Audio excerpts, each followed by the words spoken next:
également parce que ce webinaire est enregistré. Donc, bonjour à tous. Merci de participer au webinaire Le véhicule électrique en Chaudière-Appalaches, est-ce une bonne option pour votre organisation ou entreprise? Alors, mon nom est Béatrice Richer. Je suis chargée de projet au Conseil régional de l'environnement Chaudière-Appalaches et je serai votre animatrice pour ce webinaire. Alors, quelques informations techniques avant de débuter. Si vous avez des problèmes techniques, vous pouvez texter José Breton. Vous avez son numéro de téléphone à l'écran. Pour rejoindre le webinaire par téléphone, vous avez ici le numéro de téléphone également. Vous allez devoir entrer le numéro de webinaire qui est écrit ici à l'écran également. Nous avons écrit ces informations dans la section « Converser » de Zoom pour que vous puissiez y avoir accès durant toute la conférence.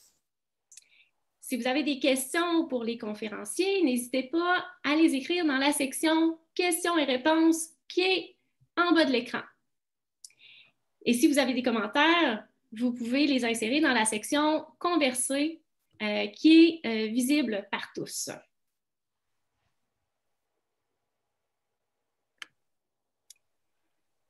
Alors, Roulons électrique est une campagne de promotion et d'éducation aux véhicules électriques coordonnée par Équiterre avec le soutien financier de Transition énergétique Québec et appuyée par divers acteurs de l'électrification, dont l'Association des véhicules électriques du Québec. L'organisateur du webinaire, c'est le Conseil régional de l'environnement Chaudière-Appalaches et je vais passer le micro à José Breton, directrice générale du CRECA.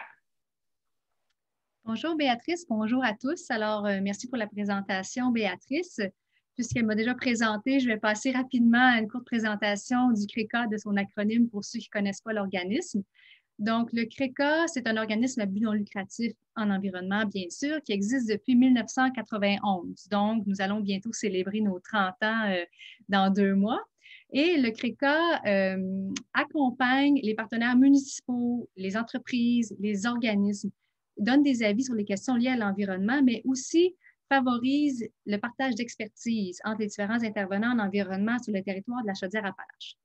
On mène également de front plusieurs projets liés à différents enjeux environnementaux, comme par exemple la gestion des matières résiduelles, la conservation des milieux naturels, mais aussi la lutte contre les changements climatiques.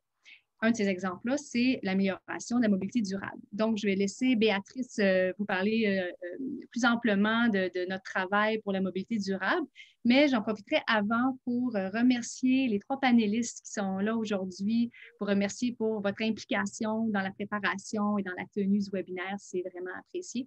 Et merci à tous également d'être présents, également pour assister au webinaire. Alors, je passe la parole à Béatrice.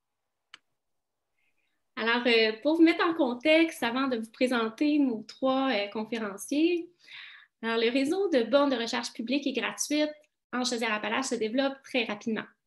Entre autres, le CRECA, en collaboration avec l'AVEC, est en train de mettre en place 50 nouvelles bornes de recharge publique et gratuite pour les utilisateurs, grâce à l'appui financier du ministère des Affaires municipales et de l'Habitation. Les 14 municipalités les plus populeuses de Chaudière-Appalaches qui n'avaient pas encore de bornes de recharge ont reçu au cours des derniers mois, même des dernières semaines, une borne de recharge ou en recevront une prochainement. Chaque MRC a également sélectionné 4 emplacements additionnels, des emplacements qui sont stratégiques pour les électromobilistes. Les bornes installées par le CRECA sont des bornes de niveau 2 qui sont fabriquées au Québec. Et l'objectif de ce projet-là, c'est d'assurer la sécurité des usagers, d'encourager l'utilisation du véhicule électrique et aussi de rendre l'ensemble du territoire accessible aux travailleurs, aux touristes et aux résidents qui sont de plus en plus nombreux à utiliser des véhicules électriques. Alors, comment trouver les bornes de recharge en Chaudière-Appalaches? Alors, il y a plusieurs applications qui sont disponibles, comme ChargeHub, PlugShare, mais vous pouvez aussi aller sur le site embarquechaudièreappalaches.ca. C'est une plateforme qui a été mise en place par le CRECA et vous y trouverez, en un coup d'œil, toutes les bornes présentes sur le territoire. Et vous pouvez en profiter pour trouver du même coup des covoitureurs, des stationnements incitatifs au covoiturage, donc des lieux où stationner votre véhicule en toute sécurité pour ensuite covoiturer. Vous pourrez aussi trouver sur cette plateforme différents modes de transport durable et alternatifs à l'auto-solo, comme les autobus, taxibus, pistes cyclables et bien plus.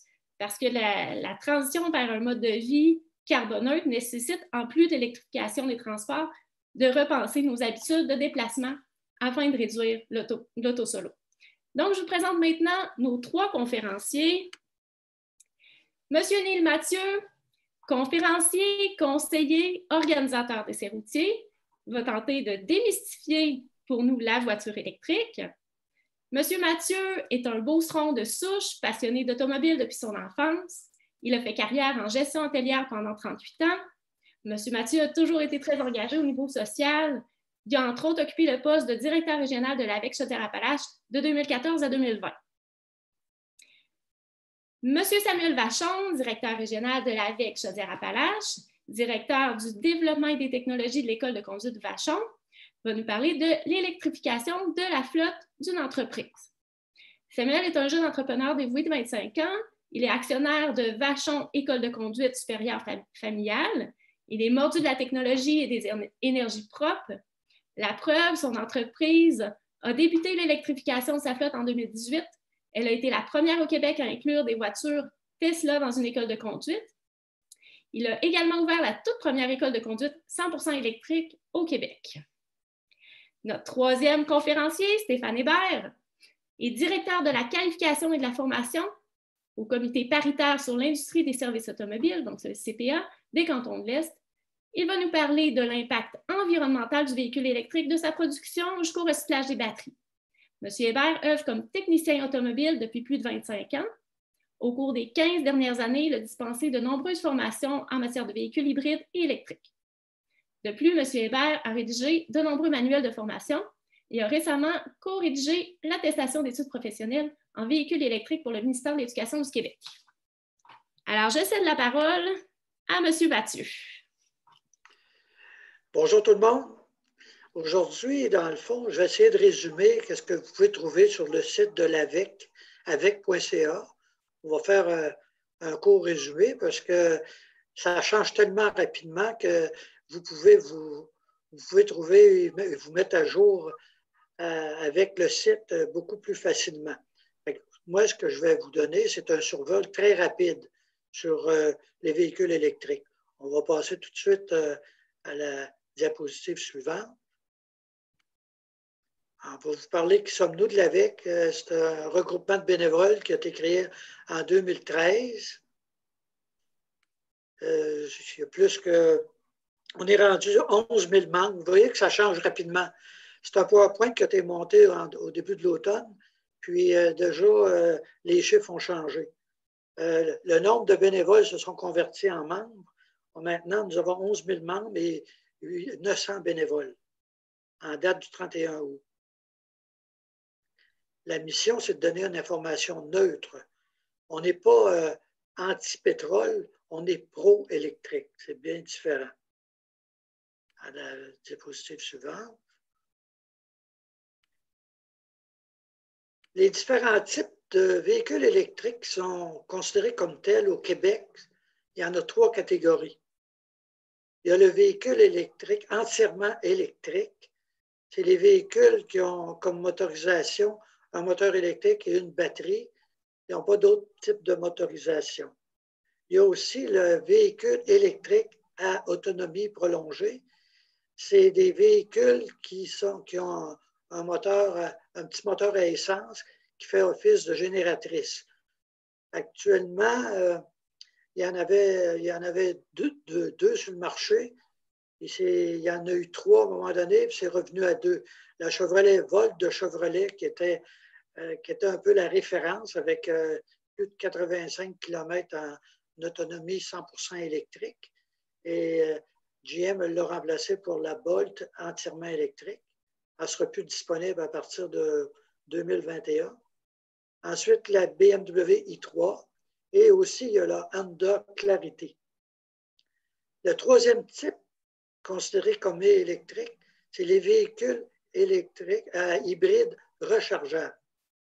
Et cette catégorie est de plus en plus présente, sur le marché. C'est des véhicules électriques, encore là, avec un moteur à essence et avec une certaine autonomie électrique qui peut varier de 10-12 km à aller à 65 km. On peut parler à 65 km. J'ai en tête la nouvelle Toyota RAV4 et celle qu'on voit à l'écran, la Toyota Prius Prime qui va donner une quarantaine de kilomètres. C'est les trois types de véhicules électriques acceptés comme tels qui ont droit à une subvention au Québec. On peut changer de... Peut-on aller à Montréal à partir de Québec en véhicule électrique? C'est une question qui nous est souvent posée. Faut se rappeler au départ que 89% des Canadiens parcourent moins de 60 km par jour. L'autonomie des véhicules électriques augmente à chaque année et la majorité des gens rechargent à la maison. Plus de 90% des gens rechargent à la maison. Vous voyez les différents types de véhicules électriques à l'écran avec leur autonomie comment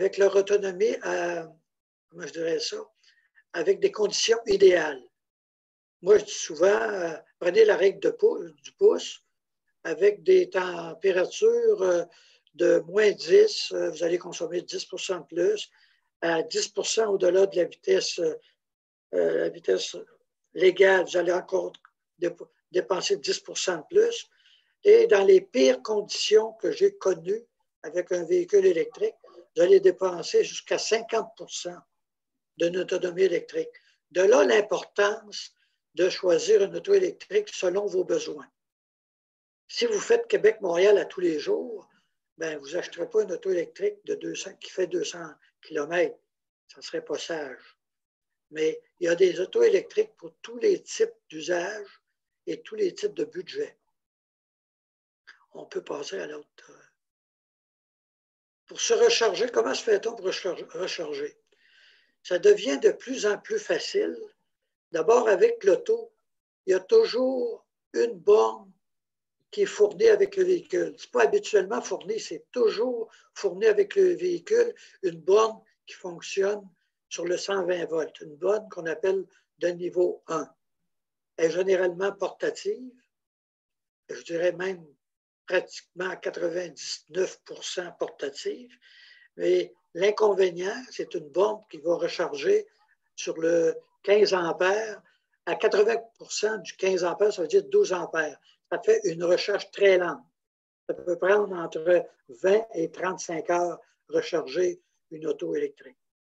Mais si vous avez le temps d'arriver à la maison à 17 heures, vous la branchez, puis le lendemain matin à 9 heures, vous avez suffisamment d'électricité pour faire votre journée. Il y a aussi les bornes résidentielles de niveau 2 qu'on retrouve habituellement chez la majorité des électromobilistes parce que ça va recharger facilement entre 4 et 7 heures la majorité des véhicules électriques sur le marché. C'est une borne qui, si on change d'acétate, c'est une borne qui est beaucoup plus rapide. Vous pouvez l'avoir fixe, vous pouvez l'avoir portative, vous pouvez être très utile pour le préchauffage, c'est-à-dire que quand l'auto est branchée, vous pouvez préchauffer l'auto à partir de l'électricité de la maison. Ça fait que votre véhicule, au départ, a 100% de sa batterie et aussi, vous n'avez pas consommé de batterie parce que c'est directement le courant de la maison qui passe par la borne. Vous avez des bornes qui coûtent entre 800 et, tout dépendamment du type de borne, il y a des bornes de base et il y a des bornes qu'on parle de type intelligent. Les bornes intelligentes, c'est des bornes qui communiquent avec votre cellulaire, avec l'auto, qui peuvent vous dire en tout temps le niveau de recharge, l'électricité dépensée, ainsi de suite. Et c'est des bornes qui, habituellement, dans le plus simple, vont coûter entre 400 et 500 $ d'installation et sur lesquelles vous avez des subventions. Encore là, je vous invite à visiter le site avec.ca parce que c'est des types de subventions qui changent souvent. Avec les programmes gouvernementaux, c'est important d'aller tout le temps voir qu'est-ce qui se fait de nouveau à à chaque semaine. Ça varie beaucoup.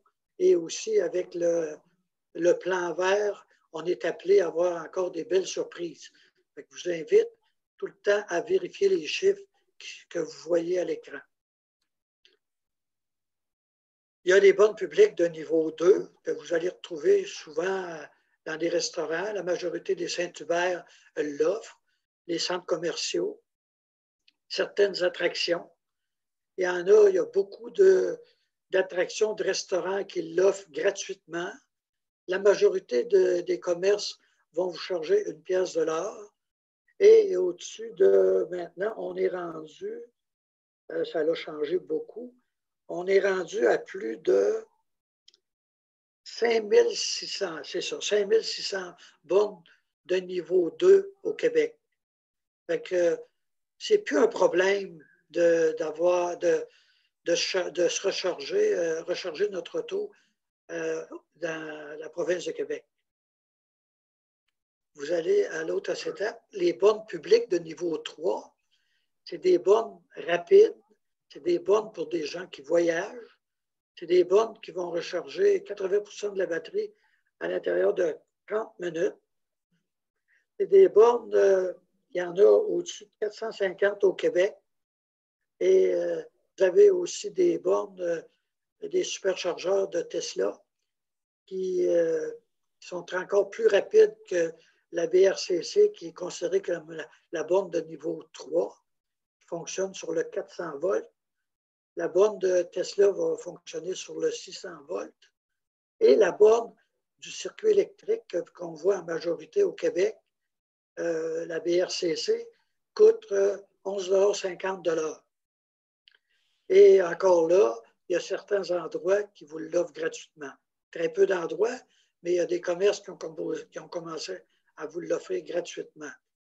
Ils sont placés actuellement dans des endroits stratégiques et aussi à des endroits où il y a plus d'auto électriques. Surtout sur de grands axes routiers, l'autoroute 20, l'autoroute 40, l'autoroute 10, en direction, maintenant, il y en a en direction de Chicoutimi, il y en a en direction du Bas-Saint-Laurent. Vous pouvez faire le tour de la Gaspésie maintenant et vous allez être desservi facilement avec des BRCC, des bornes de niveau 3. Fait que vous pouvez même aller maintenant sur la Côte-Nord et pouvoir vous recharger sur une borne de niveau 3. Fait que le Québec est très bien desservi et ça s'améliore, je dirais, à chaque semaine. Encore là, en suivant le site du circuit électrique, qui est très, très bien fait, en mettant l'application sur votre téléphone intelligent du circuit électrique, vous allez pouvoir suivre le développement des bornes de niveau 3 et vous allez pouvoir constater que le Québec a une grande avance au niveau charge publique. On peut passer à l'autre. Comme vous voyez sur cette photo, nous avons un paquet de bornes et on n'a pas pu toutes les mettre, les bornes qu'il y a au Québec, en Nouvelle-Angleterre, en Ontario et au Nouveau-Brunswick. Ce n'est plus un problème d'avoir une auto électrique. Avant, les gens nous parlaient beaucoup de bornes, l'anxiété de recharge, c'est du passé. Maintenant, avoir une auto électrique, c'est de l'anxiété la première semaine. Après ça, on n'y pense plus. C'est comme une auto à essence. On ne regarde plus le niveau d'essence. Une auto électrique, avec l'usage après une semaine, on n'y pense plus. Surtout qu'en rechargeant à la maison, ça devient le moindre de vos soucis. On peut passer. Pour aller à Montréal, de Québec, c'est 250 km. Vous avez la Chevrolet Bolt qui a maintenant, en 2020, 400 km d'autonomie. Aucune recharge requise, comme vous allez pouvoir voir. Pratiquement la même chose en hiver. Parce que dans le pire des cas, vous allez perdre 40 à 45 % d'autonomie. Fait que ça ne vous pose pas de problème pour vous rendre à Montréal. Quand vous avez une auto comme une Ioniq, en exemple, qui a une autonomie de 200 km, bien, il y a une charge qui va être requise, mais encore là, vous allez avoir plusieurs endroits. Dans Chaudière-Appalaches, vous pouvez arrêter à Saint-Apollinaire où il y a des bornes rapides. Après ça, vous pouvez arrêter facilement au fameux Dinosaure, au Madrid, et aussi à Drummondville, Saint-Hyacinthe. Fait que ce n'est pas un trouble. La seule chose, c'est de planifier votre voyage et être un peu plus patient. Faire concorder ça avec votre besoin d'arrêter pour aller prendre un café, arrêter aux toilettes, dîner, déjeuner, ainsi de suite. C'est une question de planification d'avoir une auto électrique. On peut passer à l'autre. Vous voyez un petit peu toutes les façons possibles. Et quand on planifie, encore là, ça dépend de l'auto que nous avons en main. Avec la Volt qui est à autonomie prolongée, bien, ça ne pose pas de problème. Quand vous avez dépassé votre 85 km 100% électrique, vous embarquez sur la génératrice et vous continuez, puis vous allez avoir une consommation à peu près de 5 litres au 100. Puis vous n'allez pas arrêter. C'est un peu la même chose avec la Prius Prime. Pas avec la Prius ordinaire, mais avec la Prius Prime, même si l'autonomie est moins grande. On vous donne ça en exemple. Si c'est dispendieux, une auto électrique, c'est certain que si on compare catégorie pour catégorie, moi, je donnais comme l'exemple la Nissan Versa avec la Nissan Leaf. On peut avoir une différence de 5 à 6 000 $. Mais qu'est-ce qu'elle vous coûte en plus? Vous l'avez en agrément de conduite, vous l'avez en satisfaction, vous l'avez aussi en frais d'entretien qui sont beaucoup moins élevés. Et vous avez aussi, vous pouvez maintenant profiter du rabais gouvernemental. Et j'ajouterais même que vous avez aussi une valeur de revente qui est un peu plus élevée au moment de la revente. C'est toutes des explications, encore là, que vous allez pouvoir trouver sur le site de lavec.ca. C'est certain que si vous achetez une auto électrique strictement pour l'économie, vous faites fausse route. Parce que ça prend quelqu'un qui fait un minimum de 20 000 km par année avec une catégorie d'auto électrique égale pour, on peut appeler ça, entrer dans son argent. C'est certain, je donnais la remarque, si vous achetez ça pour l'autonomie, ben, vous êtes mieux de vous acheter une Micra, une Corolla pour faire Beauce-Québec que vous achetez une BMW. Ça va faire toutes les deux, mais il faut aller au-delà de ça. C'est pour ça qu'il faut comparer des pommes avec des pommes. Quand on parle, c'est plus dispendieux, il faut comparer vraiment les catégories. Quand on parle de BMW, il faut comparer avec une Tesla. Puis quand on parle avec un autre type, il faut comparer avec les autos électriques, soit des Kona, des Niro, des Bolt, ainsi de suite, ou des Hyundai, des Golf électriques et des Leaf. La batterie, il ne faut pas la changer, la batterie. C'est un mythe. La batterie est d'abord garantie par tous les manufacturiers pour un minimum de 160 000 km, 8 ans. Et puis, ça peut faire facilement 15 ans, une batterie de véhicule électrique, si on s'en occupe comme il se doit. Ce qui veut dire le moins possible de laisser baisser sa batterie à moins de 10 % et de ne pas recharger sa batterie en tout temps en haut de 80 à 90 %. Et c'est conseillé en période d'hiver de la laisser brancher et ne pas demander que de bloquer la recharge à un maximum de 90 %.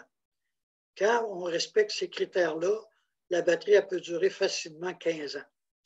Maintenant, au début, les premières batteries, comme vous avez vu, au premier PowerPoint était estimé à peu près à 10 ans, mais il passe maintenant allègrement les 15 ans. J'ai des amis qui ont des autos électriques, qui ont des autos électriques de 7-8 ans, qui ont 350, 400, voire 550 000 km. Et la batterie est encore impeccable. Je vais parler de mon cas. En 2013, j'avais une batterie qui me donnait une autonomie de 425 km.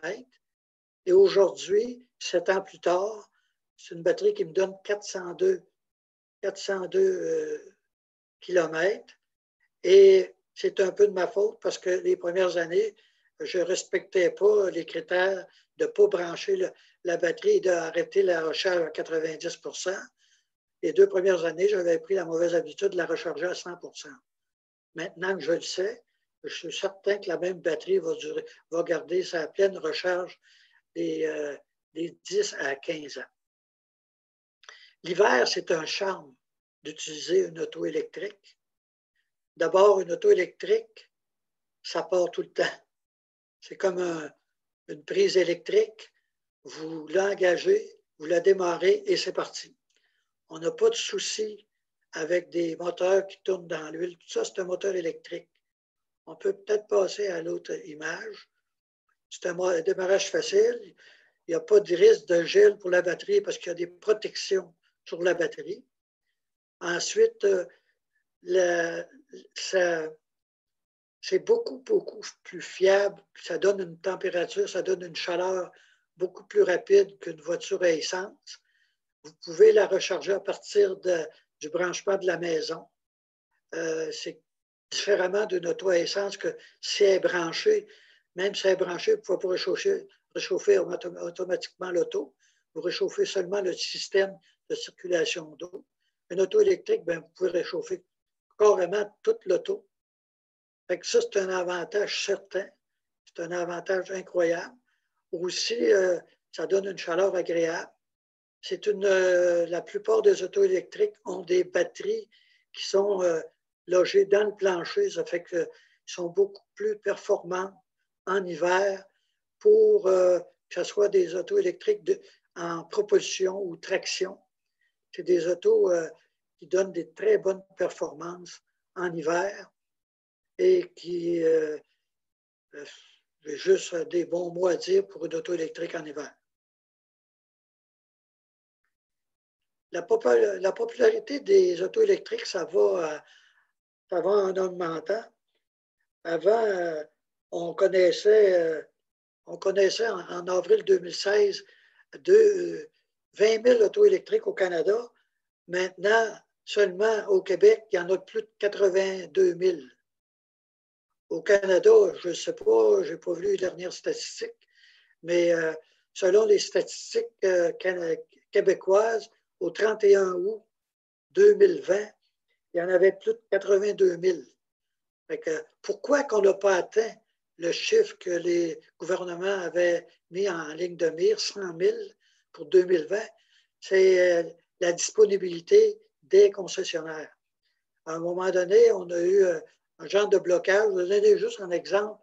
Les produits coréens, Hyundai et Kia, qui offraient leurs autos électriques en début de 2020 et pouvaient livrer seulement les autos électriques ce mois-ci, octobre-novembre. Ça a découragé beaucoup de personnes. Ça a été le même cas pour GM qui avait les Bolt en très, très diffusion restreinte. Et quand ils ont fermé les subventions en Ontario, ben là, on a eu suffisamment de Bolt au Québec pour répondre à la demande. Mais c'est tout ça qui a fait qu'on n'a pas atteint notre chiffre de 100 000 véhicules électriques. Mais on voit que c'est en vente exponentielle depuis quelques mois. Il y a beaucoup d'avantages d'avoir un véhicule électrique. Moi, je dirais, malgré ceux que vous voyez à l'écran, le plus intéressant et le plus agréable, c'est le feeling de conduire une auto électrique. c'est complètement un autre monde. C'est agréable. C'est pour ça qu'on a organisé des essais routiers avec les jumelages, avec l'AVEC offre des jumelages. Vous allez considérer les avantages d'un véhicule électrique quand vous allez l'avoir conduit, en plus des avantages que vous voyez à l'écran. Il y a aussi, bien sûr, des inconvénients. Il y a une autonomie actuelle qui est un peu moindre que les véhicules à essence. Vous avez encore, malheureusement, une faible disponibilité en concession. Les concessionnaires sont un petit peu frileux à en garder en inventaire parce qu'ils n'ont pas eu assez de formation et ça coûte très cher pour les concessionnaires de tout se rééquiper en équipement pour offrir le service technique dans les concessionnaires et former leurs vendeurs. Et il ne faut pas se le cacher, un véhicule électrique aussi, ça retourne moins au garage qu'une auto à essence, pour plusieurs raisons. Ensuite, les inconvénients, il faut planifier. Il faut planifier lors de longs déplacements. Quel chemin qu'on va emprunter, où sont les bornes, est-ce que les bornes sont occupées quand on va arriver? Maintenant, heureusement, avec les applications, ça peut vous dire quand les bornes que vous voulez utiliser sont occupées, s'il y a 5-6 bornes sur place, lesquelles sont occupées, depuis combien de temps, et ainsi de suite. Et faire le plein, il faut aussi s'allouer un minimum d'une vingtaine de minutes. Quelqu'un qui met l'essence, on me parle de mettre l'essence en 5 minutes, je n'y crois pas tellement, parce que quand on met de l'essence, oui, peut-être mettre l'essence en 5 minutes, mais il faut aussi prendre 5 minutes pour aller payer, ça fait que c'est un 10 minutes. Fait que mettre 20 minutes d'électricité, je dis 20 minutes parce que vous arrivez, vous branchez, vous mettez votre carte devant l'appareil et vous attendez 20 minutes. Le temps d'aller vous chercher un café ou d'aller aux toilettes et vous revenez et votre auto, après 20 minutes, une BRCC, est à 80% de sa puissance. Fait que je pense que malgré que la vie d'aujourd'hui est très rapide, qui n'a pas 20 minutes par jour à consacrer à lire ses courriels ou à relaxer 20 minutes sur une randonnée de 300-400 km? Exemple, aller à Montréal, c'est quoi arrêter en cours de route 20 minutes à Drummondville ou 25 minutes? C'est une façon de voir les choses. Le plus important, je l'ai dit en début de mon exposé, c'est de choisir le bon véhicule en fonction de ses besoins. Comme deuxième véhicule, si la dame à la maison ou le conjoint à la maison, ou comme deuxième véhicule, fait 50 km par jour, pourquoi avoir un véhicule à essence? En région, c'est-tu nécessaire d'avoir un véhicule électrique qui fait 400 km? Peut-être qu'un véhicule électrique qui fait 200 km fait très, très bien l'affaire.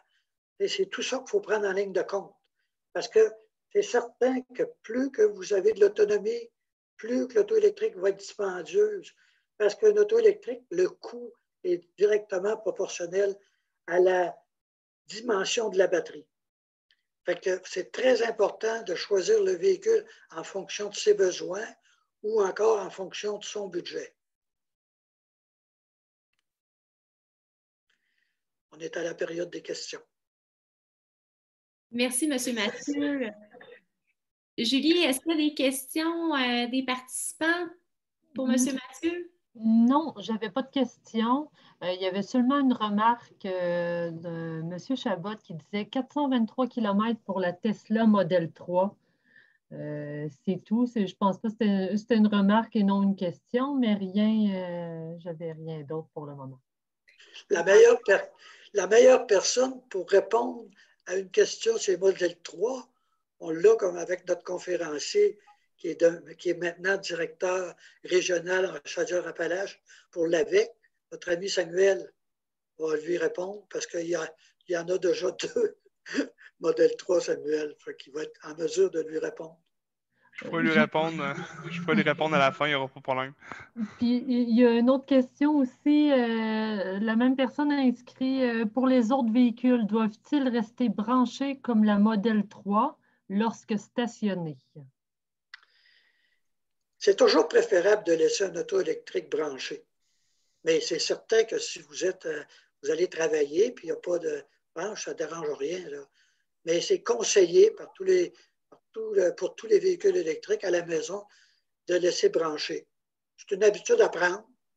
Si elle n'a pas besoin d'électricité, ça va arrêter, la recharge va arrêter tout simplement seule et vous allez tout le temps avoir une auto pleine d'énergie quand vous allez partir. C'est une habitude à prendre. Une dernière remarque.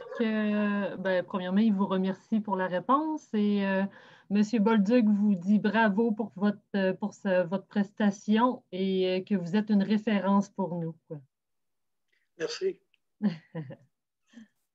Merci, M. Mathieu. On va passer à notre prochain conférencier, M. Samuel Vachon. Super. Bienvenue à tous à la conférence justement de l'électrification du transport en Chaudière-Appalaches. Je me présente, mon nom est Samuel Vachon, je suis formateur propriétaire et aussi directeur développement et des technologies chez Vachon École de conduite supérieure, mais également aussi je fais du bénévolat, je suis impliqué dans ma communauté d'électrique. Je suis directeur régional pour l'AVEC, pour la Chaudière-Appalaches. Donc j'ai pris le rôle à M.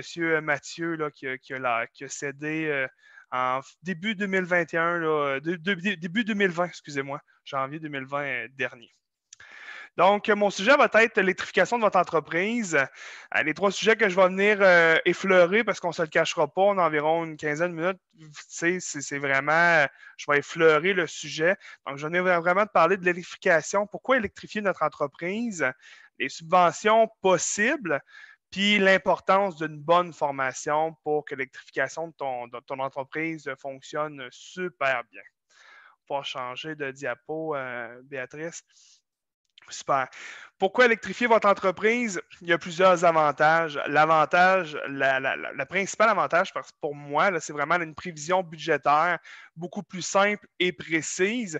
On ne se le cachera pas, le prix de l'électricité est stable. Tout au long de l'année, il n'y a pas de Noël, il n'y a pas d'action de grâce, il n'y a pas de semaine de la construction, il n'y a pas un bateau pétrolier qui a échoué quelque part. Bref, le prix est stable.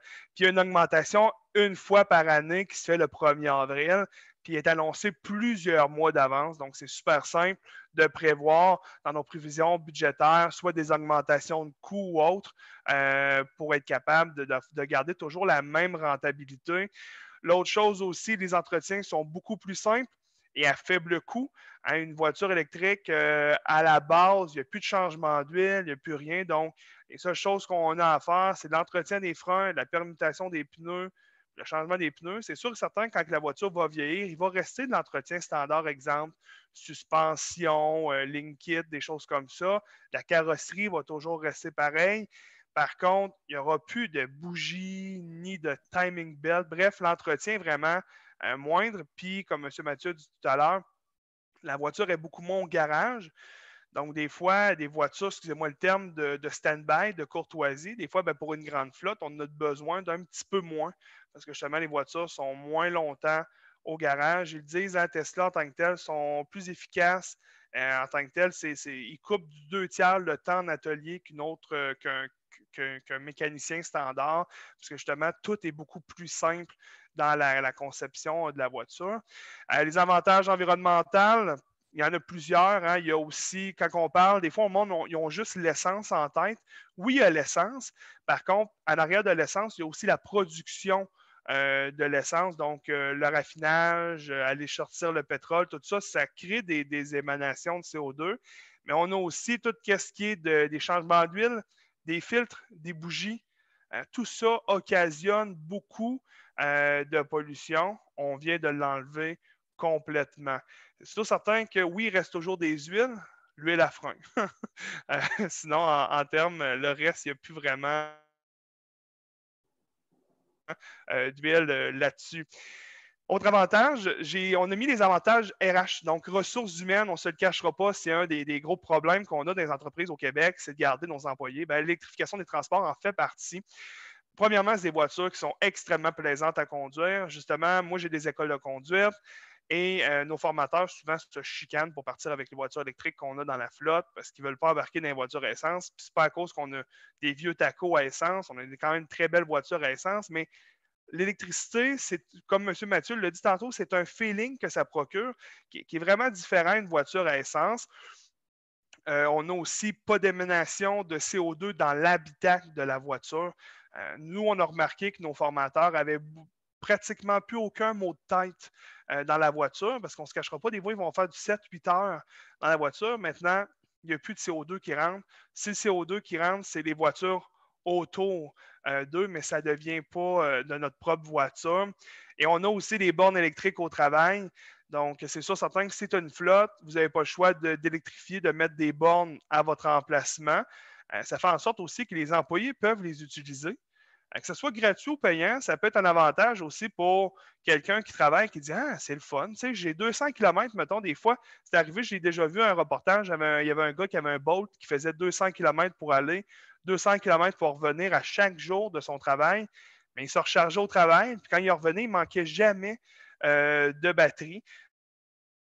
Donc, c'est un avantage qu'il peut avoir. Aussi, notoriété, image de la compagnie. On ne se cachera pas le fait que vous ayez des voitures électriques, puis ça, je vous le dis, c'est d'ici maximum 5 ans où est-ce que la notoriété va être très, très forte. Parce que dans 5 ans, l'évolution, il va y avoir d'autres choses. Présentement, il y a peu d'entreprises qui sont électrifiées en partie ou au complet au Québec. Donc, c'est sûr, certain que vous risquez peut-être d'être le premier dans votre milieu. Exemple, nous, dans mon domaine, j'ai été la première école 100% électrique au Québec à ouvrir. Donc, c'est sûr, certain que la notoriété qu'on est venu chercher, puis les médias, ils ont tripé sur ce projet-là. Mais si après ça, vous êtes une autre compagnie qui s'électrifie au complet, soit dans le transport ou dans la livraison ou autre, ou même, j'extrapole un peu, mais des plombiers qui électrifient au complet leur flotte, parce que oui, en passant, on est capable d'électrifier des gros panels. Là, des gros panels, maintenant, il y a une compagnie québécoise qui le font. Regardez, Vidéotron l'ont fait sur une grosse partie de leur flotte. Donc, c'est sûr, certain que si moi, j'ai des plombiers 100% électriques, tu viens de te chercher une notoriété, et encore mieux, vous venez chercher la génération future, donc les jeunes dans mon âge, dans la vingtaine, qui vont dire « Hey, cette compagnie-là a souci de mon bien-être futur. » Mais moi, je m'en viens plombier, c'est sûr et certain qu'il y a des bonnes chances que je risque peut-être d'aller travailler chez cette compagnie-là parce qu'ils pensent au futur. Puis, on n'embarquera pas dans les plus encore, mais il y en a tellement des avantages. Sérieusement, nous, depuis que ça fait depuis 2018 qu'on le fait, puis voyez-vous, on n'a pas reculé, au contraire, on a monté une marge de plus. On va pouvoir changer de diapo. Les subventions au Québec, on est chanceux, on en a beaucoup. Hein? Le programme, les subventions en passant sont beaucoup subventionnées par des taxes et des taxes qui sont cachées aussi dans l'essence. Fait que durant toutes nos dernières années, on a dépensé dans l'essence, puis il y a un petit montant par chaque litre d'essence vendu qui contribue au fonds vert.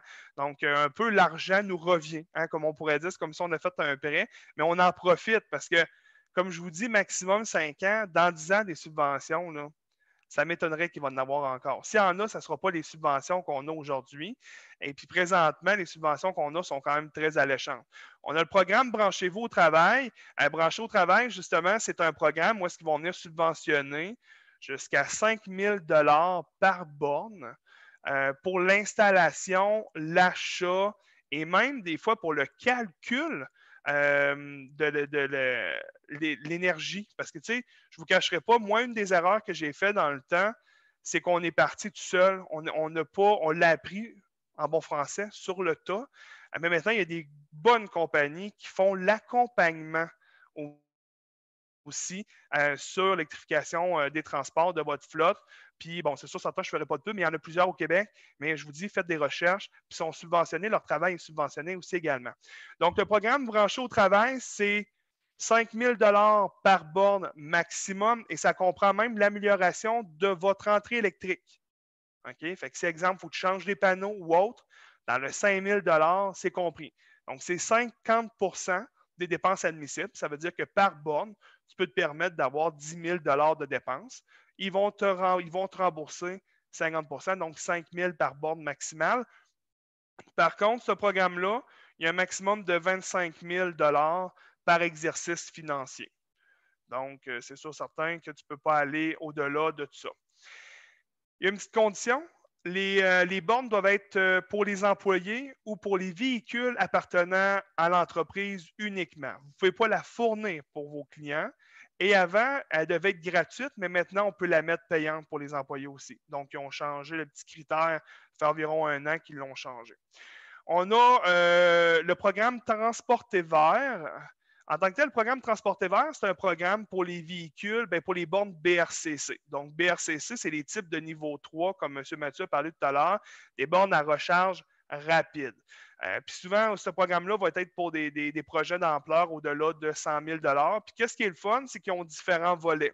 Ils ont le volet accompagnement, ils ont le volet acquisition, ils ont le volet formation, parce que tantôt, je vais en parler dans la prochaine diapo. Le volet formation est très, très, très important parce que si tu ne fais pas de formation dans ton entreprise, malheureusement, ça ne fonctionnera pas adéquatement. Pas tout le monde qui va embarquer. C'est important aussi de faire beaucoup d'analyses énergétiques dans ton entreprise, puis Transporter vert vont le faire avec vous. Les programmes Rouler vert et les programmes IVZE, c'est les 2 programmes de subvention à l'achat pour les voitures électriques. Ils ont plusieurs conditions qui sont quand même relativement simples, mais il faut les connaître. Donc, le premier, Rouler vert, c'est le programme provincial. Donc, c'est 8 000 $ de subventions qui vont allouer par voiture. Par contre, il faut que le PDSF soit de 60 000 $ et moins. OK? Fait que c'est pour ça que 60 000 en passant, ça n'inclut pas le transport et préparation. C'est vraiment le PDSF, le prix de base suggéré par le fabricant. C'est 60 000 $ et moins. Le programme IVZE, c'est le 5 000 $ du fédéral. Lui, par contre, la voiture doit avoir un PDSF à la base de 45 000 $ et moins.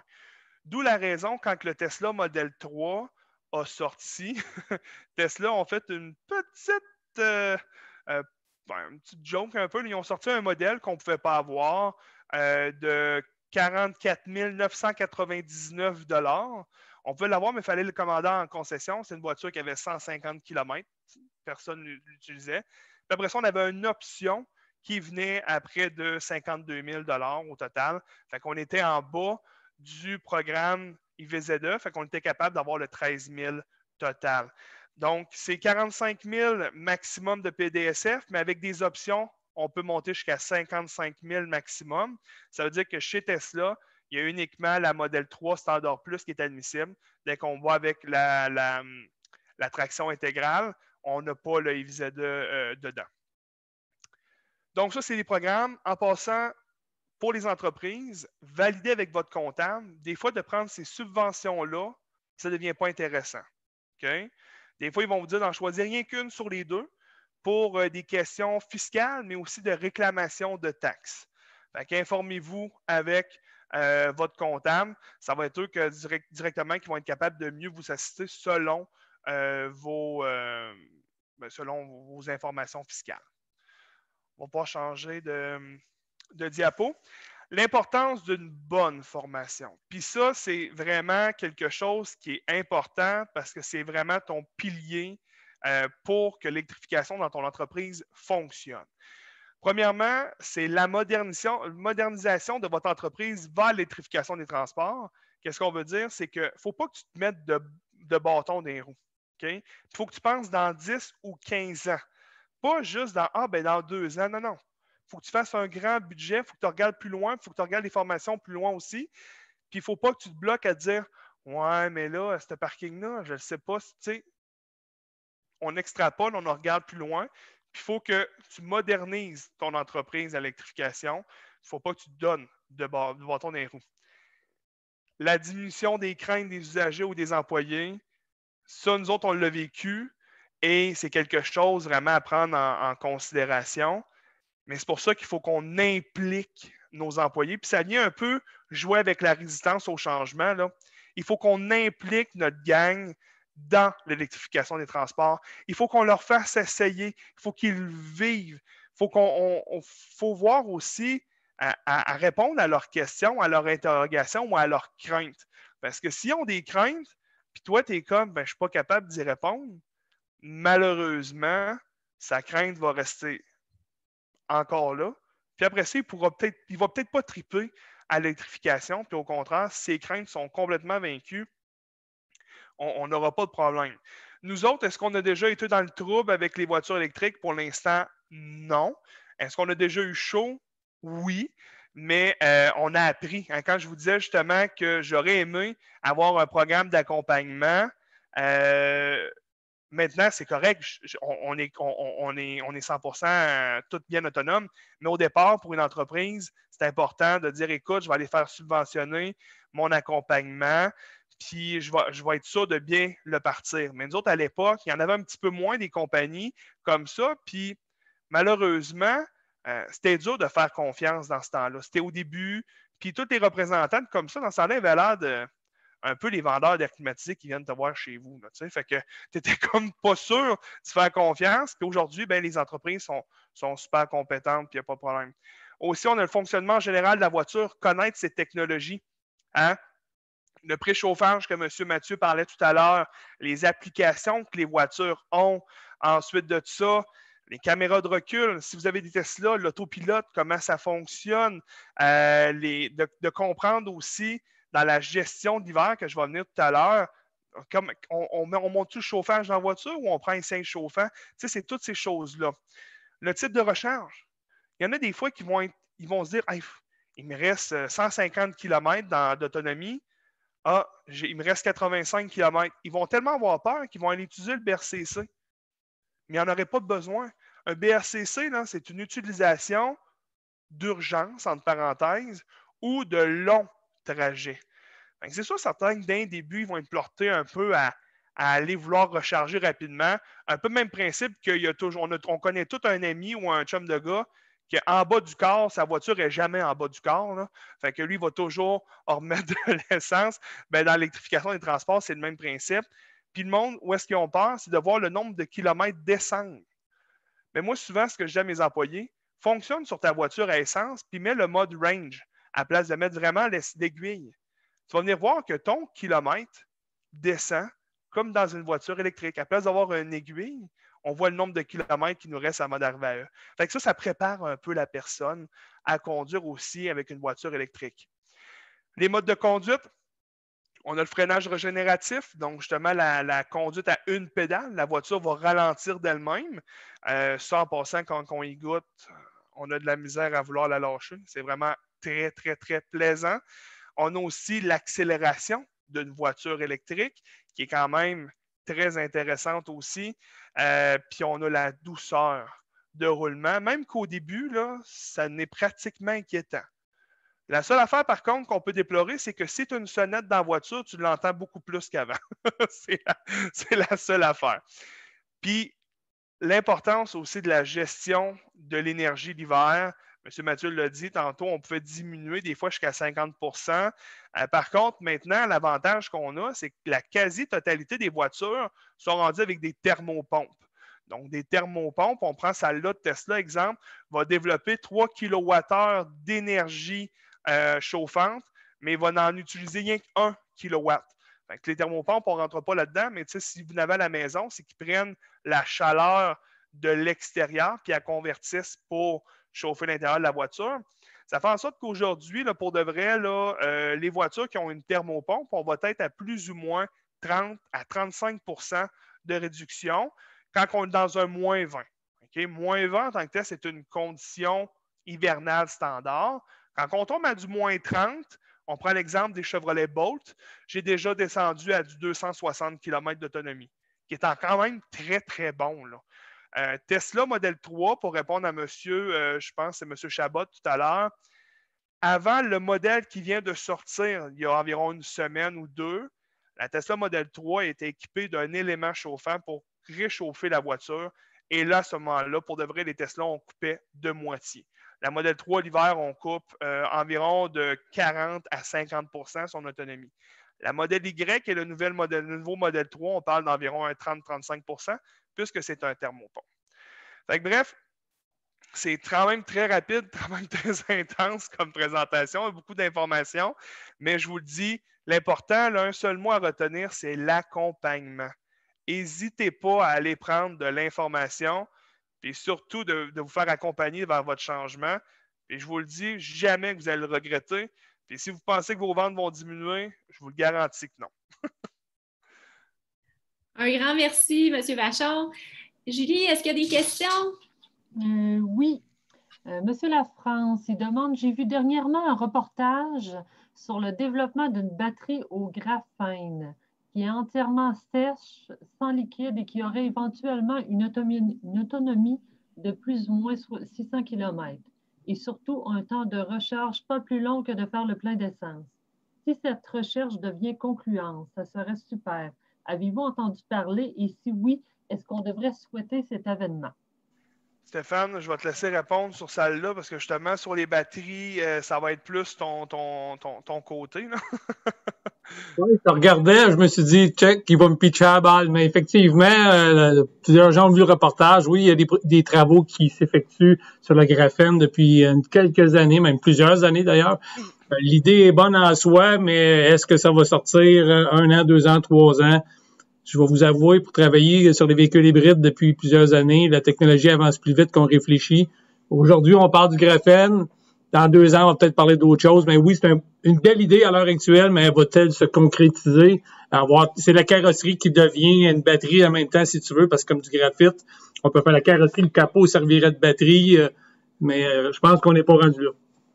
Oui, puis si on commence à avoir des composants de carrosserie aussi en termes de batterie, ça va être de gérer aussi lors des accidents le problème. Hein, c'est aussi ce problème-là. Puis côté recharge, par contre, là, si on parle, mettons, de Tesla qui avance très, très rapidement, on parle présentement, les recharges, c'est du 250 kWh. Ça fait en sorte que ta voiture recharge en 15 minutes 300 km. Là. C'est un peu le même temps qu'aller tanker et de pogner quelqu'un qui achète toutes les affaires au dépanneur en avant de toi. D'accord. Oui, ben, en fait, j'ai un commentaire de M. Fizette qui demande, nous sommes entrepreneurs électriciens très impliqués en électrification. Nous sommes en attente depuis 1 an avec EcoTune pour une conversion. Ford ne veut même pas prendre de réservation pour le E-Transit prévu en 2022. Effectivement, EcoTune, c'est la compagnie que je vous parlais, qui est dans la région, là, qui travaille pas mal avec présentement. Ils font beaucoup de véhicules pour Vidéotron. Fait que c'est sûr, certain que c'est long. Pourquoi ils ne veulent pas prendre de réservation? C'est tout simplement qu'ils n'ont sûrement pas les carnets de commandes et ils n'ont même pas les informations de la voiture. Puis le problème, c'est que ça a été le même problème avec la Mach-E quand ils ont sorti. Ils ont pris uniquement des réservations quand ils étaient sûrs d'avoir le modèle de production. Je vais vous dire que les seules compagnies qui font vraiment des réservations à l'avance, c'est Tesla, pour faire un peu du cash flow pour développer la voiture. Mais sinon, Ford et les autres compagnies, c'est rare, on va pouvoir réserver 2 à 3 ans d'avance pour une voiture. Mais je vous félicite par contre, c'est... Vous, un électricien qui a une voiture électrique, c'est sûr et certain, c'est parfait. On connaît même un électricien aussi que lui a tous des modèles X pour ses électriciens. Il se promène, il installe des bornes justement là, avec des voitures électriques. Là. Parfait. Dans les autres commentaires, plusieurs disent bonne présentation et puis d'autres disent que c'est un grand défi effectivement cette année pour obtenir des véhicules électriques. Pas de problème. C'est tout. Super. Merci, M. Vachon. Merci, Julie. On va passer à notre dernier conférencier. M. Hébert, je vous passe la parole. Je vous fais ça short and sweet. Dis-moi, Béatrice, je pense qu'on avait jusqu'à 1 heure, 1 heure et quart. Oui, c'est ça. Oui, c'est ça. Fait qu'il nous reste 15 minutes. Ben, regarde, vous allez voir la présentation que j'ai faite. Il y a beaucoup d'informations. Il y a plusieurs liens qui sont à l'interne. Si vous avez besoin de vous référer, je crois que Béatrice l'enregistre, que vous allez pouvoir avoir accès. Fait que vous pourrez repasser à l'intérieur de ma présentation, parce que je pourrais vous en parler pendant 1h30, 2 heures. Mon but, c'est de faire 15 minutes, mais on va essayer de faire ça dans 5 à 10 minutes. Je peux passer à l'autre. Dans le fond, véhicule électrique versus un véhicule à essence. Je lirai pas ce qui est là, mais ce que je vais vous discuter, c'est que le véhicule électrique en soi, est beaucoup moins dangereux écologiquement. L'environnement, en elle, mange un petit peu de misère quand on produit des batteries, quand on produit les moteurs électriques, mais c'est plus au niveau de l'épuisement des minéraux. Tous les travaux présentement au niveau du recyclage des batteries fait en sorte que ce côté-là va diminuer de beaucoup. L'investissement environnemental du véhicule électrique se rentabilise normalement à l'entour de 30 à 60 000 km roulés comparativement à un véhicule à essence. Parce que si on prend l'empreinte écologique environnementale d'un véhicule à essence au niveau de sa conception de carrosserie, de structure de suspension, c'est relativement similaire à ce qu'on va avoir avec un véhicule électrique. La différence, c'est au niveau de la batterie et du moteur électrique, en gros, et des composantes électroniques qui prend beaucoup de terres rares et de matériaux spéciaux. Tu peux passer à l'autre. L'impact environnemental des véhicules électriques est intéressant au Québec. On va le voir dans les 2-3 diapositives suivantes aussi. C'est nous, grâce à notre électrification des barrages hydroélectriques. Les barrages hydroélectriques nous permettent de faire de l'électricité sans pollution future. Oui, il y en a eu quand on l'a conçu. On est tous d'accord avec ça, mais par contre, présentement, il n'y a pas de pollution. Si on prend un véhicule similaire dans d'autres pays, tu peux aller directement à l'autre présentation. Si on prend, je ne sais pas si vous voyez à l'écran, en Inde, exemple, qui ont de l'électricité, mais beaucoup au charbon, on a une pollution qui est assez importante pour l'utilisation du véhicule, sans compter aussi de la conception de certaines composantes dans ces régions. C'est l'avantage qu'on a au Québec. Va directement à l'autre diapositive. Si on va au Québec, l'hydroélectricité représente 95% de la production électrique, le nucléaire 2%, puis le pétrole pratiquement pas. Si on regarde le charbon, 0,3%. Ce qui fait que nous, au Québec, on est relativement très bien placés. Le comparatif avec les émissions polluantes pour la fabrication d'électricité à l'intérieur du monde, comme je disais, en Inde, c'est assez exponentiel. Si on regarde maintenant dans le brun, on a le Mexique et les États-Unis. En jaune, qui est un peu moins, on a l'Allemagne, le Japon, l'Italie, puis le Royaume-Uni, l'Angleterre. Plus qu'on descend, mieux qu'on est. On se classe à un niveau de 115, nous, parce qu'on a des fossiles légers pour fabriquer certaines portions d'électricité dans l'ouest du Canada, parce que ça, c'est pas juste au Québec, c'est notre bouquet électrique national. Puis au Paraguay, ce qui est quand même étrange, ils ont 70. Hein? Des fois, on pense que les pays les plus, on va dire, pauvres, qu'on pense pauvres, sont peu équipés, mais ils ont de très bonnes façons de produire de l'électricité. On peut passer à l'autre. L'impact environnemental du véhicule électrique, après 150 000 km parcourus, principalement l'impact environnemental, c'est 72% de l'impact sur la santé humaine, 72% de l'impact au niveau de l'écosystème. Ce qui cause ça, c'est la production des moteurs électriques de la transmission, qui est pour 52% de l'étape de production. Le reste, c'est les portes, le véhicule traditionnel. Puis quand on disait tantôt que au niveau du moteur électrique, qui est aussi la transmission en soi par composante, je ne rentrerai pas dans les détails, et la batterie, c'est 52%. Fait qu'il y a une grande pollution lors de la production, ce qui serait le fun qu'au Québec, on puisse en produire, mais on n'est pas rendu là. On peut passer à l'autre étape. Les pièces contribuant à la catégorie de qualité des écosystèmes, moteur électrique, transmission, les portes, c'est à 20%, puis l'intérieur, 17% du véhicule, et le châssis, 7%. Les 4 composantes principales qui font qu'on a beaucoup de pollution sont l'aluminium, le cuivre, l'acier inoxydable et le fer. C'est surtout au niveau aussi pour réussir à récupérer ces matériaux-là, les camions dans les pays originaires, producteurs de ces métaux, sont pas très, très encore non polluants. Fait qu'il y a une grande pollution pour le fer. Les étapes de production de la batterie, normalement, c'est 21% d'impact sur la santé humaine, 28% au niveau des écosystèmes, ce qui est quand même pas énorme en soi. 73% de l'électricité nécessaire à la production, c'est 28 kWh par kilogramme de batterie, fait en sorte que ça pollue. L'emballage, 14%, puis 9% au niveau du management, qui est l'électronique.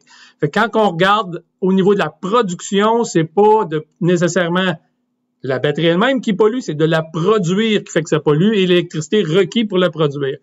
Les pièces contribuant à la catégorie du véhicule électrique, merci beaucoup, sont 79% d'électricité nécessaire à la production et 12% pour l'emballage. C'est beau, tu peux y aller. Le bouquet électrique québécois fait en sorte, comme on disait tantôt, qu'on est capable d'avoir une belle économie pour notre écosystème pour réussir à sauver beaucoup de pollution dans notre secteur, mais c'est très typique au Québec. 80% de l'approvisionnement électrique compte pour ce système-là en utilisation au Québec. La maintenance du véhicule électrique et de la borne de recharge complète le restant. J'ai 80% pour l'approvisionnement électrique sur l'impact, puis le reste, c'est la fabrication, les bornes, tout ça, qui est vraiment pas énorme. Puis la fin de vie du véhicule, quand on a fini de l'utiliser, qui est vraiment rendu au bout de sa vie, puis je te dirais que c'est très, très long. On a des taxis à 500 000 kilos présentement que j'utilise en formation, là, qui ont presque rien. C'est le moteur à essence qui a lâché, pour être honnête. C'est 2,5% sur la santé humaine et 5% de problèmes sur l'écosystème. Tu peux aller à l'autre. Ça va s'en venir un petit peu plus intéressant, on va aller plus vite. Bon, véhicule électrique. Globalement, on retient quoi? Les étapes de production du véhicule électrique et de la batterie sont les principaux contributeurs aux impacts environnementaux. Le moteur électrique, la transmission s'avèrent les principaux contributeurs à l'étape de production du véhicule électrique et se distingue du véhicule conventionnel par une présence accrue d'aluminium et de cuivre, ce qu'on n'a pas dans les autres véhicules. Au Québec, l'étape d'utilisation du véhicule électrique, c'est-à-dire la consommation électrique, s'avère un contributeur relativement peu important. Et de nouveaux procédés de recyclage sont en œuvre ici même au Québec. C'est là que ça devient intéressant parce que je vais passer un petit peu vite sur celle-là, tu peux aller directement à l'autre pour sauver un peu de temps. L'épuisement des ressources à l'heure actuelle, le véhicule électrique, on est en train d'enlever beaucoup de terres rares et de matériaux qui n'étaient pas recyclés. Mais on a 95% des matériaux à l'heure actuelle qui vont réussir à être récupérés à l'intérieur des batteries lorsqu'elles auront besoin d'être récupérées. Le consortium, c'est Lithium. Il commence déjà à être en action, puis il parle d'aller à grandeur du monde, j'en parle un petit peu plus loin. Les terres rares, on les retrouve autant dans les voitures à essence que dans les véhicules électriques parce qu'ils servent à fabriquer différents moteurs, générateurs dans les voitures, mais les terres rares, plus ça va, ils commencent d'avoir moins en moins à l'intérieur des véhicules électriques parce que les technologies avancent. Fait que soyez pas inquiets. Au niveau de la pollution, les technologies suivent aussi. Tu sais, ça va plus vite qu'on réfléchit, comme j'ai dit tantôt. À l'intérieur des 10 dernières années, là, on a augmenté de beaucoup les capacités de production puis les inventions. Vas-y, tu peux aller à l'autre. Santé, pollution de l'air, un enjeu primordial. Quand on pense qu'au transport routier, la pollution des villes, la mortalité prématurée due à la pollution au Canada, c'est entre 14 000 à 21 000 décès annuels. Ça, c'est Santé Canada qui le dit. Fait quand on regarde au niveau de la pollution de nos véhicules à essence, ça l'aide pas. La mortalité s'accroît de 15 à 25 % pour les gens qui vivent à moins de 50 mètres d'une route passante. Les petits villages, là, que le perron est dans la rue, t'as-tu pensé? On s'en rend pas compte, mais il y a beaucoup de pollution qui rentre à l'intérieur de nos demeures, qui fait en sorte que ça ne nous aide pas au niveau de la santé, que ça coûte très cher à la société, parce qu'il y a 36 milliards annuellement de dépenses dues directement à la pollution atmosphérique qui est dépensée. Le jour, la plupart des voitures, autobus et camions seront à l'électricité, ben, l'air sera plus pur, puis ça nous coûtera moins cher. Faut pas oublier, ça a l'air anodin, freinage des véhicules, les plaquettes de frein qui usent sur les routes, à l'heure actuelle que les véhicules automobiles s'usent beaucoup moins sur un véhicule électrique. Même, je vous dirais qu'on change les freins parce qu'ils ne servent pas assez et qu'ils ont rouillé. Il y a beaucoup moins de ces poussières. On a moins d'amiante à l'intérieur, même on n'a plus d'ailleurs, mais il y a beaucoup moins de particules nocives qui vont aller dans l'atmosphère aussi dans l'air. On peut passer à l'autre. Justement, qu'on parlait du recyclage des batteries. Parce que là, on a parlé que les véhicules était très polluant au niveau de sa conception, mais au niveau du recyclage, à l'heure actuelle, on n'avait pas grand solution. Lithium Recycling, lithium-ion, qui est lithium en soi, va pouvoir les recycler. Tu peux passer à l'autre image. J'ai mis le lien pour ceux qui voudraient aller le voir. Le projet, c'est que 2018-2030, on va une usine pilote en Anjou au Québec, 200 tonnes par année qui devraient être travaillées. Après ça, on va avoir les usines commerciales qui pourraient traiter jusqu'à 10 000 tonnes par année. Puis l'objectif, c'est 10 installations en Amérique du Nord, 10 en Europe et 20 en Asie. Tu peux passer à l'autre. Les étapes de production d'un véhicule conventionnel, on va passer vite là-dessus. J'en ai parlé un petit peu tantôt. Ça contribue à 33 % des impacts au niveau de la santé humaine et 17 %. Fait que c'est quand même plus haut. On peut passer à l'autre étape. Les pièces contribuant à la catégorie qualité écosystème, bon, on les a nommées tantôt et on voit qu'ils se répètent ici, les portes, le châssis à l'intérieur. On a le pourcentage global qui attaque l'écosystème lors de sa production et l'utilisation du véhicule. Tu peux passer à l'autre. L'utilisation du véhicule, le principal contributeur au profil environnemental, c'est le total du véhicule. Pour la santé humaine, cette étape représente 65 de l'impact au niveau de la pollution. Près de 76 de l'impact est attribuable aux émissions du véhicule durant l'utilisation et le CO2 s'avère la principale émission contributrice à 92 Vois-tu, ça, ce qu'on parle là, ça vient de disparaître là, avec l'utilisation du véhicule électrique. Puis au Québec, étant donné qu'on a l'hydroélectricité, on ne pollue pas lors de la production d'électricité. Ça a été fait une fois, on n'en fait plus. Pour la qualité des écosystèmes, les étapes représentent 80 de l'impact total du véhicule. Le CO2 s'avère la principale émission contributrice à 94 Fait que dans les deux cas, au niveau de la santé puis aussi de l'écosystème, c'est hyper polluant. Tu peux passer à l'autre. Fait qu'on retient quoi? Voici mon étape finale. On te drive ça en dedans de 15 minutes. L'étape d'utilisation, particulièrement les émissions du véhicule, c'est le principal contributeur au profil environnemental et les catégories de santé humaine. La qualité d'écosystème, le changement climatique, les épuisements des ressources fossiles. Ça, on s'en tirera pas. On crée des nouveaux produits, on crée des nouvelles choses. Il faut aussi que lors de la création de ces produits-là, on soit capable de rendre la production plus écologique. C'est notre grand défi à l'heure actuelle. Les émissions de CO2 lors d'étapes d'utilisation sont les principaux contributeurs aux catégories. Le monde n'y pense pas à ça. Aux États-Unis aussi, il y a beaucoup encore d'utilisation de matériaux fossiles pour pouvoir créer de l'électricité. On a des grosses chaudières à steam, excuse l'expression, là, qui brûlent beaucoup de composantes, mais fait que ça pollue beaucoup. Il y a beaucoup d'autres pays aussi qui n'ont pas autant d'hydroélectricité que nous. Fait qu'au Québec, profitons-en pour essayer d'aider la planète à continuer là-dedans. Passe à l'autre. Globalement, on retient quoi de tout ça en dedans de ce 15 minutes raccourci c'est un petit peu plus long? Le véhicule électrique présente des résultats d'indicateurs plus faibles que les véhicules conventionnels pour la santé humaine, l'écosystème, changement climatique puis l'épuisement des ressources fossiles. Le véhicule électrique présente un résultat plus élevé que pour les véhicules conventionnels pour la catégorie épuisement des ressources minérales, pour les terres rares puis tout ça, qui fait en sorte que, est-ce que c'est vraiment vert, le véhicule électrique? Au Québec, oui. Une utilisation plus importante de certains métaux comme l'aluminium et le cuivre et la production de la batterie explique les impacts potentiels environnementaux plus élevés associés à la fabrication. Fait que, dans le fond, il y a des gens qui l'ont dit au début, tu peux passer à l'autre diapositive. Le but, là, c'est de penser que pour nous, au Québec, à l'heure actuelle, on est des précurseurs là-dedans, qu'on peut réussir à augmenter notre qualité de vie, qualité de l'air, puis aussi économiser de l'argent. Le coût d'un plein à l'électricité au Québec, le recharger son véhicule coûte entre 200 et 300 $ par année pour parcourir 20 000 km. Puis on pourra vérifier avec Samuel pour confirmer mes dires parce qu'il y en a plus qu'un.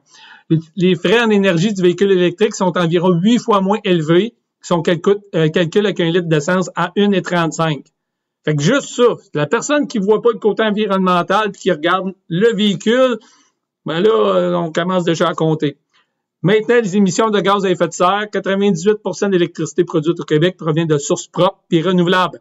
Immense avantage de pouvoir recharger un véhicule électrique sans que la production d'électricité entraîne une augmentation des émissions de gaz à effet de serre puis rejetées dans l'atmosphère.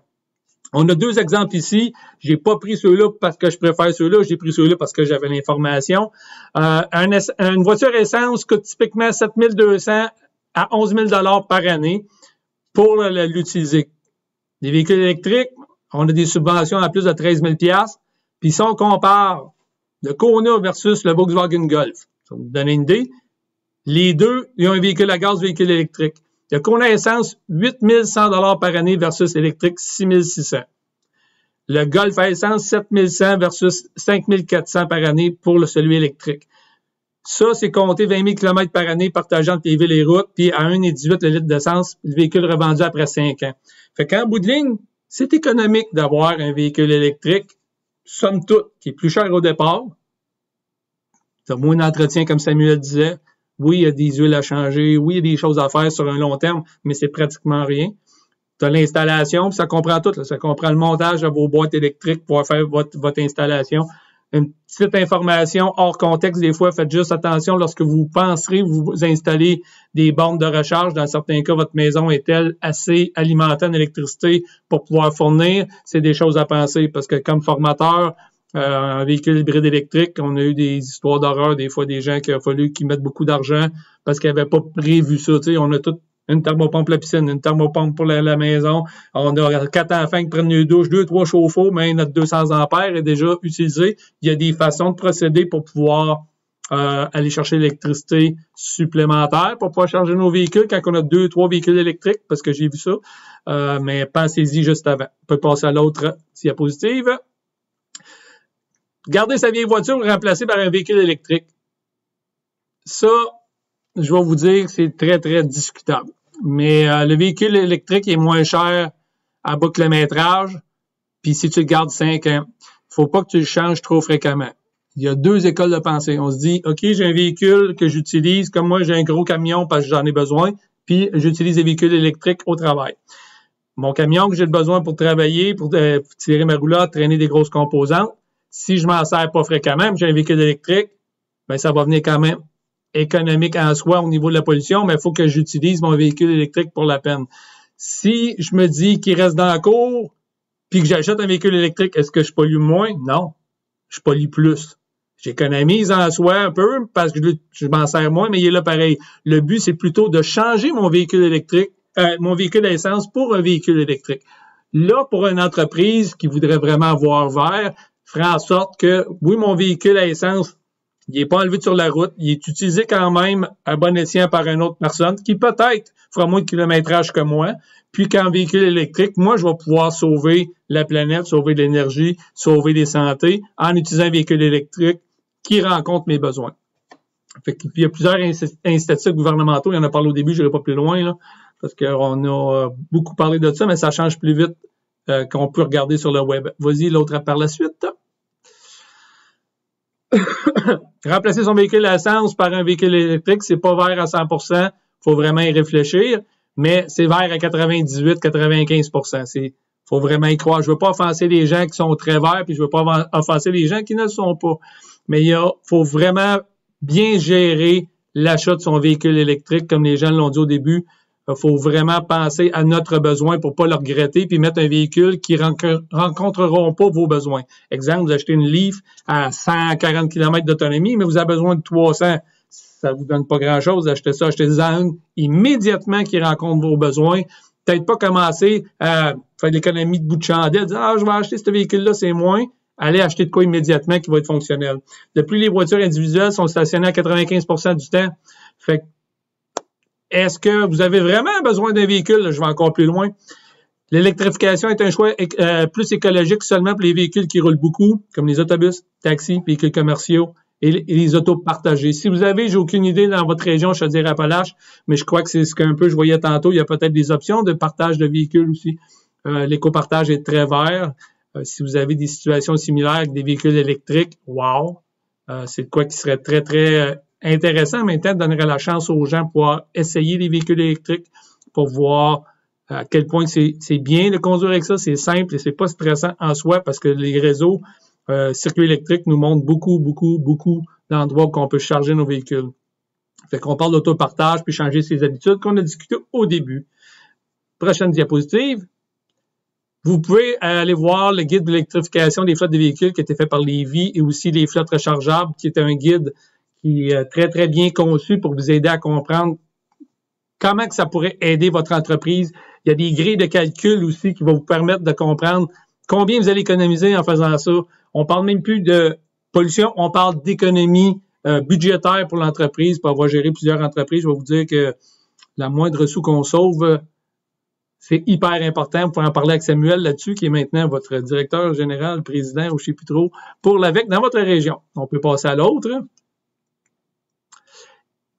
Ça, c'est sûr que vous ne pourrez pas cliquer dessus, mais c'est toutes les sources d'informations par rapport à ce que je vous ai parlé là, vite fait, qui va pouvoir vous guider à essayer d'avoir plus d'informations au niveau de l'Hydro-Québec, Roulon électrique, Ivy Solutions, le CA qui est là-dessus aussi, les Charge Hub, Équiterre aussi que j'ai mis là-dessus parce qu'il y a des choses que j'ai prises sur Équiterre, des documentaires sur les affaires, la presse et l'Hydro-Québec. Gênez-vous pas pour peut-être faire, ou à défaut vous avez besoin, peut-être contacter Béatrice, j'enverrai les liens ou elle a accès aux liens à partir du PowerPoint là, pour pouvoir vous donner des informations pertinentes sur le sujet. L'autre chose aussi, juste pour vous mentionner que sur la carte d'Hydro-Québec circuit électrique pour les bornes de recharge, moi, je travaille présentement avec toute la province pour me bâtir un programme de formation pour les mécaniciens qui s'appelle Compétences véhicules électriques, Compétences VE, et les centres certifiés à partir de juin qui ont fait le test complet, la formation complète véhicules hybrides électriques au Québec, les entreprises qui ont un mécanicien certifié seront aussi identifiées sur la liste de circuits électriques d'Hydro-Québec. Fait que vous allez maintenant aussi pas juste avoir les endroits où charger, mais les endroits où pouvoir faire réparer votre véhicule à partir du mois de juin, juillet cet été. Tout va être en place. L'entente est déjà signée avec eux. Fait que désolé, ça a été vite. On avait peu de temps, même j'ai défoncé un petit peu. Fait que on avait-tu des questions au niveau du chat? Non, j'ai pas de questions. Ouais. Bon, ben vois-tu ça. De toute façon, ça a été assez vite. Je pense qu'on est étourdis.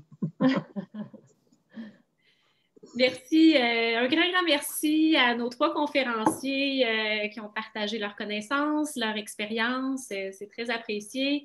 Merci à vous tous d'avoir participé à ce webinaire organisé par le CRECA dans le cadre de la campagne Roulon électrique. Comme je vous le mentionnais au début de la conférence, le webinaire va être disponible pour écoute en web diffusion sur le site Roulon électrique.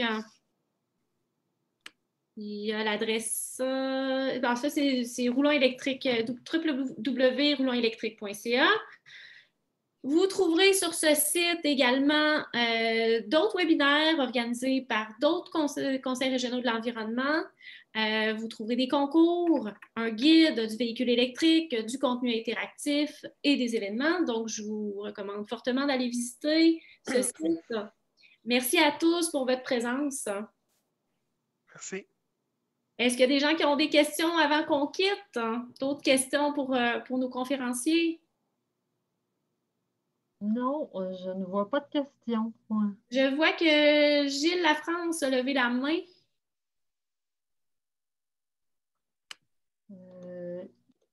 Oui, comme ça. Je ne sais pas si on peut lui donner le droit de parole maintenant. Il avait posé une question au début de la rencontre, mais attends un petit peu. Ah, non, il ne dit pas une question, mais un gros merci. Il